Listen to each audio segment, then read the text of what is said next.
Hello नमस्कार वंदना channel में आपका स्वागत है। हम आपको बहुत ही महत्वपूर्ण जानकारी देने वाले हैं अतिथि शिक्षकों के नियमितीकरण को लेकर। द लपेटा ने अतिथि शिक्षकों के नियमितीकरण का मुद्दा उठाया। मध्य प्रदेश के सभी जिला अध्यक्षों से और प्रदेश अध्यक्ष से पूछा है कि क्या समस्या है और सरकार अतिथि शिक्षकों की मांगें क्यों नहीं मान रही है और किस तरीके से अतिथि शिक्षकों की मांगें मान जाएगी। इसके संबंध में पूरी विस्तार से मैं जानकारी देने वाला हूँ और एक लाइव वार्ता भी दिखाने वाला हूँ। अतिथि शिक्षक के प्रदेश अध्यक्ष हैं, उनने क्या कहा है और द लपेटा ने क्या मुद्दा उठाया है। अब वीडियो में बने रहे, वीडियो पूरा देखें। वीडियो अच्छा लगे तो आप लाइक करें और चैनल को सब्सक्राइब जरूर कर लें ऐसी नई अपडेट पाने के लिए। में अतिथि शिक्षकों का बहुत बड़ी महती भूमिका है। याद कीजिए, जब भोपाल में चुनाव के पहले महापंचायत हुई थी, तब खुद मंच से उस वक्त के मुख्यमंत्री शिवराज सिंह चौहान ने कहा था कि अतिथि शिक्षकों का जो योगदान है, जिस आपात स्थिति में उन्होंने मध्य प्रदेश की शिक्षा व्यवस्था को संभाला, उसे भुलाया नहीं जा सकता, उससे नकारा नहीं जा सकता। लेकिन जिस तरीके से उसके बाद महापंचायत में बहुत सारी घोषणाएं हुई, एक लंबा आंदोलन, और उसके बाद प्रदेश के लगभग 1 लाख से ज्यादा अतिथि शिक्षकों को जो भरोसा दिया गया, वो उसके बाद चुनाव होने के बाद में सियासी फेरबदल था, घटनाक्रम था। मुख्यमंत्री शिवराज सिंह चौहान नहीं रहे, लेकिन बतौर की हुई मुख्यमंत्री उनकी घोषणाएं वो भी अमल में नहीं आई। इसके चलते अतिथि शिक्षक खुद को ठगा हुआ महसूस कर रहे हैं। इसके पहले भी एक लाइव में तमाम अतिथि शिक्षकों ने अपनी पीड़ा व्यक्त की थी। तब उन्होंने संवाद के जरिए कोशिश की थी कि सरकार को याद दिलाएं कि चुनाव के पहले आपने क्या क्या घोषणाएं की थी और किस तरीके से जैसे जैसे अतिथि शिक्षकों की नौकरी जा रही है, पद भरते जा रहे हैं, उनकी नौकरी चली जा रही है। और अब अतिथि शिक्षक आर पार के मूड में है, एक बड़े आंदोलन की तैयारी है। क्या ही आंदोलन, क्यों नाराज है, क्या है मांगे, इसी तमाम बातों को लेकर हमारे साथ अतिथि शिक्षक संघ के तमाम पदाधिकारी जुड़े हैं और इस लिंक के जरिए आप तमाम हमें देखते हैं, काफी की तादाद में शेयर करते हैं। आगे बढ़े उससे एक छोटी सी गुजारिश, आप देखते हैं बहुत बड़ी तादाद में है, लेकिन एक छोटा सा सपोर्ट हो जाएगा हमारा अगर आप सब्सक्राइब करेंगे, ज्यादा से ज्यादा लोगों से, अपने रिश्तेदारों से सब्सक्राइब करवाएंगे, ताकि कम से कम जो हम आपकी बात को बहुत दमदारी और बेबाकी के साथ उठाते हैं, तो हमें भी इसका हौसला मिलेगा। चलिए बातचीत की शुरुआत करते हैं। केसी पंवार साहब, आजाद अध्यापक संघ अतिथि संघ के प्रदेश अध्यक्ष, हमारे साथ जुड़े हैं और साथ में आपके सहयोगी पूरे प्रदेश से हमारे साथ जुड़ेंगे। पंवार साहब नमस्कार। मुझे आपको मैं जी नमस्कार। मैं एक बात बताऊं, मुझे अच्छे से याद है कि आप सब लोग महापंचायत के लिए निकल रहे थे। उसके हमने 2 दिन पहले लाइव किया था और मुझे कम से कम अपने आप में सुकून मान रहा था कि कम से कम इस मसले पर तो ये आखिरी लाइव होगा। मुझे ऐसा लग रहा था, आपने भी कहा था कि चलिए, बड़े खुश थे और महापंचायत के लिए कहा था कि मैं भी निकल रहा हूं, प्रदेश के तमाम साथी वहां पर जुट रहे हैं और बड़ी प्रसन्नता के साथ आपने कहा था कि धन्यवाद, आपने जो हमारा साथ दिया, हमारी लड़ाई एक मुकाम तक पहुंच गई है और महापंचायत में बहुत नहीं, लेकिन हाँ उतनी हमारे लिए हो जाएंगी घोषणाएं कि जिससे कि हम हमारे साथ इंसाफ हो जाएगा। मैं स्वयं भी सुकून में था। मुझे लग रहा था कि चलो कम से कम हमारा ये प्लेटफॉर्म शुरू हुआ, सबसे पहले आप ही लोग हमारे साथ में जुड़े, तो कम से कम एक लड़ाई है, एक मंजिल तक पहुंची तो कम से कम। लेकिन आज बहुत अफसोस के साथ यह है कि सरकार अपनी की हुई, मंच से की हुई घोषणाओं से पलट रही। क्या स्थिति है और क्या आंदोलन की तैयारी है? जी आदरणीय, हम तो आज भी कहते हैं कि जो 2 सितंबर 2023 को अतिथि शिक्षकों की जो महापंचायत भोपाल में आयोजित हुई थी, उसमें द लपेटा का बहुत बड़ा योगदान था। हम आज भी इस बात को मानते हैं और उस समय आप और मैं भी खुश था और मेरे साथ में मध्य प्रदेश के समस्त अतिथि शिक्षक भी खुश थे कि चलो सरकार ने अतिथि शिक्षकों की महापंचायत बुलाई और अच्छी महापंचायत भी अच्छी हुई, घोषणाएं भी अच्छी हुई थी। हम लोग सब खुश थे। महापंचायत में जो घोषणाएं हुई थी उसका एक आदेश भी जारी हो गया था। जब माननीय शिवराज सिंह चौहान जी ही मुख्यमंत्री थे, उसी समय एक आदेश जारी हो गया था दोगुना मानदेय का। परंतु दोगुना मानदेय के अलावा 4 अन्य घोषणाएं थी, उनके आदेश आज तक नहीं आए। अच्छा, इस बीच में क्या हुआ, चुनाव आ गए।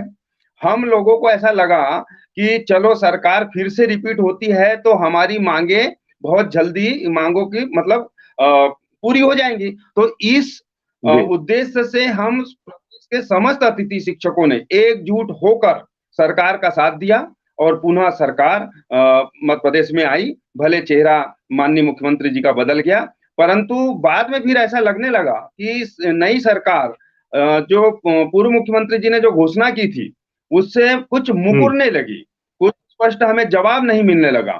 हम अभी पिछले, जब से सरकार बनी है तब से सरकार से संपर्क में है। माननीय शिक्षा मंत्री जी से भी मिले, हमने आदरणीय माननीय मुख्यमंत्री जी का भी समय मांगा है और अन्य मंत्री जी से भी मिले।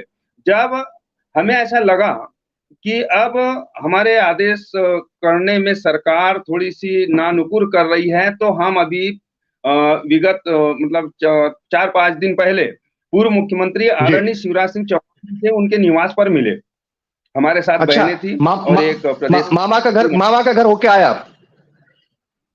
जी, मामा का घर होके आए। मामा ने बहुत अच्छा स्वागत किया, बहुत बढ़िया समय दिया और मैंने एक वीडियो भी डाला था यूट्यूब पे और सोशल मीडिया पे। उनमें मामा ने स्पष्ट कहा कि मैंने जो घोषणाएं करी है, मैं उनकी समस्त घोषणाएं के आदेश मैं करवाऊंगा।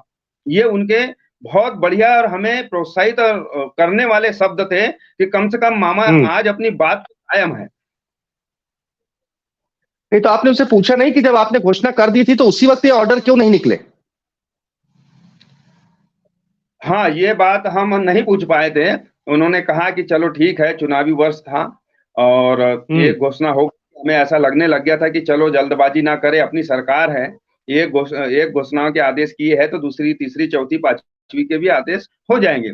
इस भ्रम में हम रहे और हमने सरकार का पूरा साथ दिया। सरकार फिर से पुनः बनवाई। हमने पूरे 70,000 अतिथि शिक्षक तो स्वयं तो लगे हमारे रिश्तेदार, मित्र, परिचित जितने हैं, हमने हमारा भविष्य दांव पर है। यदि सरकार आती है तो हमारी घोषणाएं के आदेश हो जाएंगे, इसलिए हमने जी जान लगाया और सरकार को पुनः वापस लाया।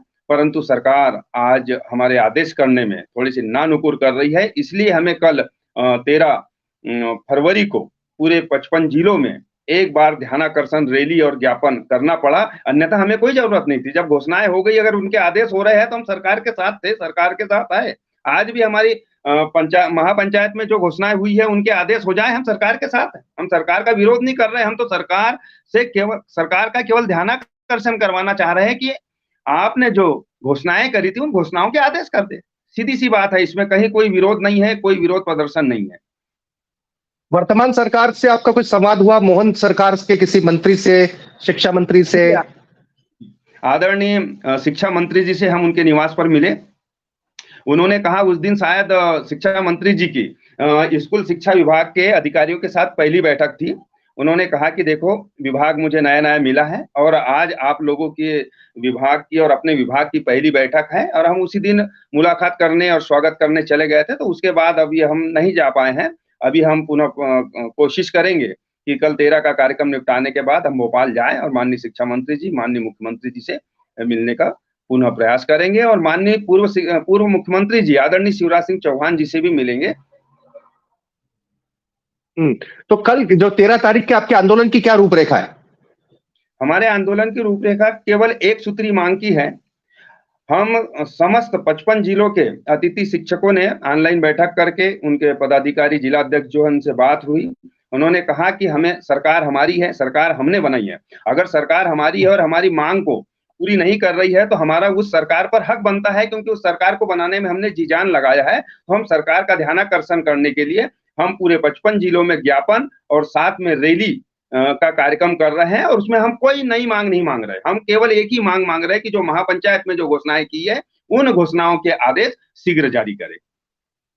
आगे बढ़े उससे पहले एक बार जो बची हुई घोषणा एक बार से रिपीट कर दें, ताकि जो आपके साथी भी कल जाएंगे वो भी अगर मुखातिब हो तो उनके लिए भी क्लियर हो। सबसे पहली जरूरी मांग जी, पहली मुख्य जरूरी मांग है कि आदरणीय मुख्यमंत्री जी ने कहा था कि आपकी गुरुजी की तरह विभागीय परीक्षा लेकर आपको नियमित किया जाएगा।